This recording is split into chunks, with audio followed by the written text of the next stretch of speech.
Hello दोस्तों, मैं आपको एक कहानी सुनाने जा रही हूँ जिसका नाम है परी लोक से गिरा सिंड्रेला परी का जादुई लहंगा। तो चलिए दोस्तों, देखते हैं आज की ये मजेदार कहानी। बहुत समय पहले की बात है। आसमान में रहने वाली सिंड्रेला परी जब अपने परी लोक के शोरूम से ढेर सारे लहंगे खरीद कर जा रही थी, तभी एक लहंगा गलती से उसके हाथ से छूटकर पृथ्वी लोक पर गिर जाता है। इधर पृथ्वी लोक पर शिवानी अपनी सौतेली माँ रिद्धिमा और बहन तान्या से दुखी होकर घर का सारा काम करके अपनी पढ़ाई कर रही थी। शिवानी बहुत ही होनहार और समझदार लड़की थी, लेकिन उसकी सौतेली माँ और बहन उसे बिल्कुल भी प्यार नहीं करती है। शिवानी कहाँ मर गई? जब देखो इस लड़की को काम से जी चुराते रहती है। जी माँ, आपने मुझे बुलाया? हाँ महारानी,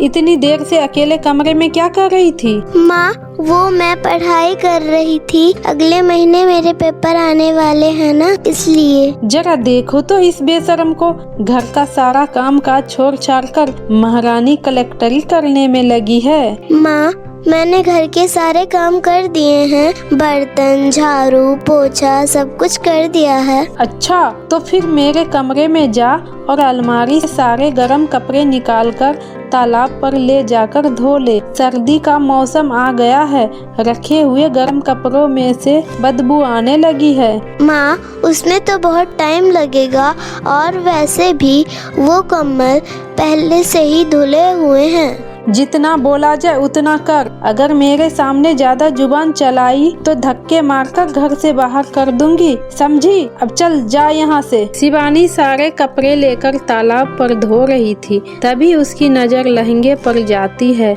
जो गलती से पृथ्वी पर गिर गई थी। वाह, कितना सुंदर लहंगा है। मैंने आज तक ऐसा लहंगा नहीं देखा है। शिवानी अपना काम खत्म करके उस लहंगे को घर ले आती है और अपने कमरे में छुपा रख देती है। अगले दिन सिंड्रेला परी अपने लहंगे को पृथ्वी पर इधर उधर ढूंढ रही थी, लेकिन उसे लहंगा कहीं दिखाई नहीं देता है। तभी उसकी नजर तालाब से पानी भर रहे शिवानी पर जाती है। परी उसके पास जाकर बोलती है, सुनो लड़की, तुमने यहाँ आसपास कोई लहंगा देखा है क्या? चूँकि शिवानी बहुत ही नेक और ईमानदार लड़की होती है, इसलिए वह उसे सब कुछ बता देती है और उस लहंगे को लाकर परी को वापस कर देती है। परी शिवानी की ईमानदारी से बहुत खुश हो जाती है और परी अपनी जादुई शक्ति से शिवानी के बारे में सब कुछ जान जाती है। शिवानी, तुम चाहती तो इस लहंगे को बेचकर अपने लिए बहुत कुछ कर सकती थी,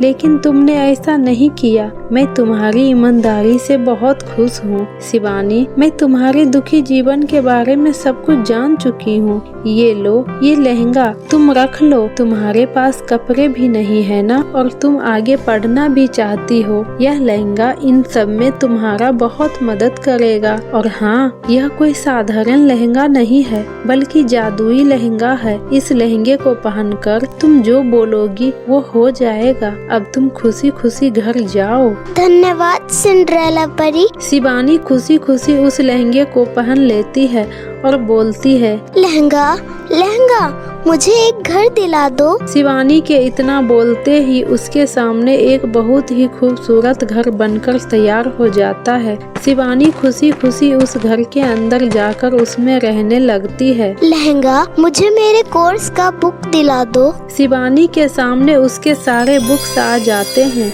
यह देखकर शिवानी का तो खुशी का ठिकाना ही नहीं रहता है। अब तो उसे किसी भी चीज की कोई चिंता नहीं थी। उसे जब भी किसी चीज की जरूरत होती वह जादुई लहंगे से मांग लेती थी। शिवानी अब खुशी खुशी अपने आगे की पढ़ाई करने में लग गई थी। शिवानी को इतना खुश देखकर उसकी सौतेली बहन तान्या सोचती है, कुछ तो गड़बड़ है।